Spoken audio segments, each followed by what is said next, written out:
Heart attack कारण एवं निवारण। नमस्कार, हिंदी हेल्थ केयर चैनल में आपका स्वागत है। मैं हूं डॉक्टर दीपक प्रकाश। आज के इस नए वीडियो में हार्ट से संबंधित एक महत्वपूर्ण, खतरनाक और जानलेवा बीमारी हार्ट अटैक के बारे में चर्चा करने जा रहा हूं। इसके अंतर्गत हार्ट अटैक के कारण, इसके लक्षण, इसके इलाज तथा हार्ट अटैक के बाद मेडिकल इमरजेंसी की चर्चा तो करूंगा ही, इसके साथ साथ हार्ट अटैक के बाद की सावधानियों की भी चर्चा करूंगा। अब सीधे हार्ट अटैक की चर्चा करने के पहले इसको लेकर कुछ आंकड़ों का विश्लेषण करूंगा। एक आंकड़े के अनुसार भारत में सन 2022 में करीब 32,500 लोगों की मौत इस बीमारी से हुई। क्राइम रिपोर्ट ब्यूरो के अनुसार इसके आंकड़े 12.5% की दर से लगातार बढ़ रहे हैं। इसकी संख्या ग्रामीण क्षेत्रों की अपेक्षा शहरी क्षेत्रों में अत्यधिक ज्यादा है। दूसरी ओर आंकड़े यह भी बताते हैं कि पुरुषों की अपेक्षा महिलाओं में इसकी घटनाएं ज्यादा है। ये घटनाएं भारत ही नहीं, पूरी दुनिया में महिलाओं के साथ लागू होती है। नौजवानों की तुलना में उम्र दराज लोगों में हार्ट अटैक की घटनाएं ज्यादा होती हैं। पुरुषों में 45 वर्ष तथा महिलाओं में 55 वर्ष के बाद ज्यादातर महिलाएं इस रोग से मरती हैं। लेकिन इधर के वर्षों में 40 साल के नीचे के इंसानों में इसकी घटनाएं तेजी से बढ़ रही हैं। भारत की बात करें तो इसकी सर्वाधिक घटनाएं केरल, पंजाब तथा तमिलनाडु जैसे राज्यों में देखने को मिलती हैं। इस प्रकार हम देखते हैं कि दुनिया भर में इसकी घटनाएं बढ़ रही हैं। अब बात करते हैं इसके कारणों को लेकर, मतलब कि इसके कौन कौन से कारण हैं। भारत ही नहीं, पूरी दुनिया में इसके कारण कई गिनाए जा सकते हैं, जिनमें मोटापा, type 2 diabetes, mellitus, hypertension, cholesterol, poor life style आदि प्रमुख है। इतना ही नहीं, इसके अतिरिक्त अनिद्रा, मानसिक तनाव, sedentary life style, excessive exercise, Khan पान, स्मोकिंग तथा अल्कोहल ड्रिंकिंग भी कम ज्यादा नहीं है। अब यह जानने की कोशिश करते हैं कि हार्ट अटैक आखिर है क्या।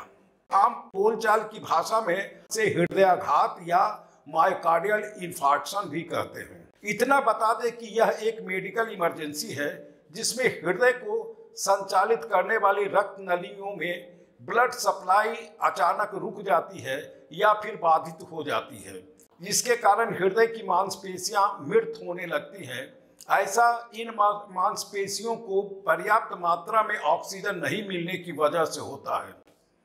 अब बात करते हैं इसके लक्षणों के बारे में। तो इसमें तरह तरह के लक्षण देखने को मिलते हैं, जैसे मरीज बीच बीच में रह कर चेस्ट पेन का शिकायत करते हैं, जिसे चिकित्सीय भाषा में एंजाइना पेक्टोरिस कहते हैं। सांस तेज चलने के साथ साथ अटैक के कुछ दिनों या कई सप्ताह पहले से कमजोरी का अनुभव मरीज करने लगता है।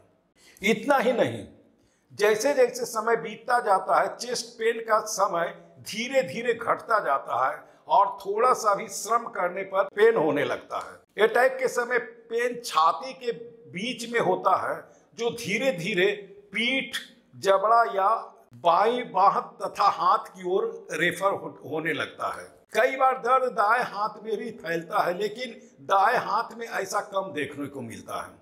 कई बार लोग एंजाइना तथा दूसरे कारणों से होने वाले चेस्ट पेन में अंतर नहीं कर पाते। कंफ्यूजन में चेस्ट पेन को एंजाइना का पेन समझने की गलती कर बैठते। यहाँ बता दें कि एंजाइना का पेन हार्ट अटैक के दर्द से इस मायने में भिन्न होता है कि इससे दर्द ज्यादा गंभीर, पीड़ादायी और अपेक्षाकृत ज्यादा देर तक होता है। यह दर्द आराम करने या नाइट्रोग्लिसरीन की दवा जीभ के नीचे रखने के बावजूद समाप्त नहीं होता है। कई बार इसके साथ पेट की बाईं ओर भी दर्द होता है। इसलिए अपच या दूसरे कारण से होने वाले दर्द के साथ कई बार लोग कंफ्यूज कर जाते हैं। इतना ही नहीं, कई दूसरे लक्षण भी देखने को मिलते हैं। इस दौरान मरीज रेस्टलेस हो सकता है, उसके पूरे शरीर में अत्यधिक पसीना आने लगता है और वह काफी चिंतित हो जाते हैं। ओठ, हाथ पैर धीरे धीरे नीले पड़ने लगते हैं। लेकिन यहाँ एक बात और भी बता दें कि बुजुर्ग लोगों में वयस्क के समान लक्षण नहीं दिखते। अधिकतर बुजुर्ग मरीजों में सांस तेज चलने के लक्षण दिखाई देते हैं। ये लक्षण पेट खराब होने या स्ट्रोक होने जैसे दिखते हैं। लगभग 2/3 बुजुर्गों में चेस्ट पेन जैसे लक्षण दिखते हैं। बुजुर्ग महिलाएं इस समय यह स्वीकार करती हैं कि उनकी तबीयत खराब हो रही है या उन्हें देखभाल या इलाज की जरूरत है। एक बात और, लगभग 1/3 लोगों में अटैक के समय चेस्ट पेन नहीं होता। ऐसा महिलाओं में तथा 75 वर्ष की उम्र के बाद पुरुषों में होता है, जिन्हें पहले से स्ट्रोक हुआ रहता है या फिर डायबिटीज के मरीजों में भी देखने को मिलता है।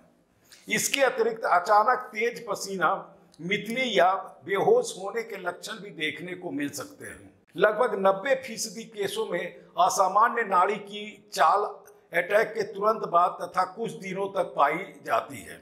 जब अटैक ज्यादा गंभीर होता है तो मरीज बेहोश हो जाता है और बाद में उसकी मौत भी हो जाती है। यहाँ ध्यान देने योग्य बात यह है कि 5 मरीजों में से कम 1 मरीज जो अटैक झेल चुके हैं, कोई जरूरी नहीं है कि ऊपर वर्णित सभी लक्षण दिखे।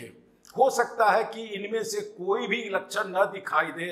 इसे साइलेंट हार्ट अटैक कहते हैं। जैसा पहले बता चुके हैं कि हार्ट अटैक एक मेडिकल इमरजेंसी है और इसे गांठ बांध लेनी चाहिए कि इसके प्रति लापरवाही या कोताही बरतने की थोड़ी भी कोशिश नहीं करनी चाहिए, क्योंकि इसमें आधे लोगों की मौत प्रथम बार लक्षण दिखने के साथ हो जाती है। इसमें जितनी जल्दी इलाज शुरू हो जाए, बचने की संभावना उतनी ज्यादा होती है।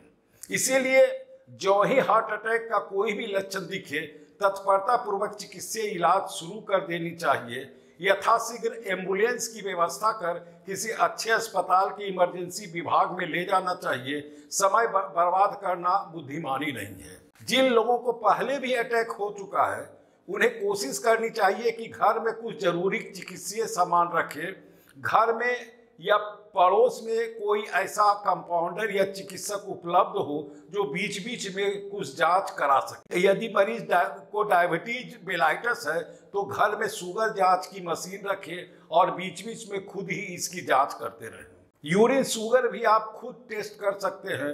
ब्लड प्रेशर जांचने की मशीन भी घर पर होनी चाहिए। ऑक्सीजन सिलेंडर भी घर में रखें तो ज्यादा उत्तम होगा। इसके अतिरिक्त कुछ जरूरी मेडिसिन होती है और हार्ट अटैक के बाद शीघ्र लेने की जरूरत होती है, उसे भी साथ रखना चाहिए।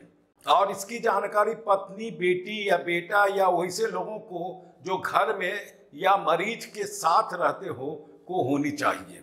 अब हार्ट अटैक के बाद की सावधानियों की चर्चा करते हैं। हार्ट अटैक के मरीजों को 1 साल तक खतरा ज्यादा होता है। अधिकतर मौतें प्रथम 3 या 4 माह के अंदर हो जाती हैं, खासकर वैसे मरीजों में जिसके हृदय की धड़कन असामान्य हो या फिर मरीज हार्ट फेलियर में चला गया हो। वैसे भी मरीज के बचने की संभावना कम होती है या फिर हमेशा खतरा बना रहता है। जिस मरीज में हृदय का आकार अटैक की वजह से बड़ा हो गया हो, उम्र दराज लोगों में मौत की संभावना ज्यादा होती है, क्योंकि इन्हें हार्ट फेलियर जैसी जटिलताएं ज्यादा होती हैं। लंबे लोगों की अपेक्षा ठीकने लोगों में इस कारण मौत की संभावना ज्यादा होती है। पुरुष की तुलना में महिलाएं इससे ज्यादा मरती हैं। अटैक के बाद यह जानना जरूरी होता है कि क्या मरीज को कोई अतिरिक्त इलाज की जरूरत है। धड़कन के असामान्य होने की पड़ताल के लिए चिकित्सक होल्टर मॉनिटरिंग करते हैं। इससे यह पता चलता है कि अटैक के बाद मरीज की धड़कन की गति कहीं असामान्य तो नहीं हो गई है।